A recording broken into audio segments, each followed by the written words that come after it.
কুরবানি যে আমরা করি, গরু ছাগল কুরবানি দেই, আমরা তো ফিলিংসই বুঝি না যে আসলে আমরা কি করতেছি, কেন করছি, কার স্মৃতিতে করছি, না করলে কি হতো। কারণ এখানে সবচেয়ে বড় কথা ছিল নিজের জীবন কুরবানি করা, নিজের জীবনটা কুরবানি করা। নিজের জীবন না আছে, আল্লাহ আমার কাছে একটা খাসি চেয়েছেন, একটা গরু চেয়েছেন, একটা বাহিমাতুল আনআম চেয়েছেন। এখানে তো আমার নিজের জীবনটাই দেওয়ার কথা ছিল।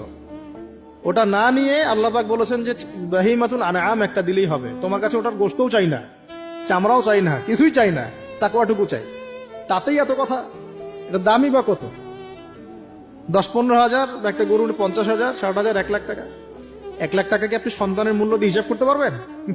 তো এখানে মূল জিনিসটাই হচ্ছে আল্লাহ পাকের হুকুম। আল্লাহ পাকের হুকুমই সবচেয়ে বড় কথা। এখানে নেকিটা বড় কথা না, বড় কথাটা কি? আল্লাহর হুকুম। আল্লাহ পাকের হুকুমের পিছনে কি নেকি আছে এটা আমি সংখ্যা দিয়ে কাউন্ট করতে পারবো না।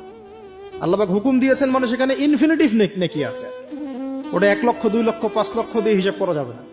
এখানে কেন কুরবানি করছি? আল্লাহর হুকুম। যুক্তি বিজ্ঞান দর্শন খোঁজার দরকার নেই তো।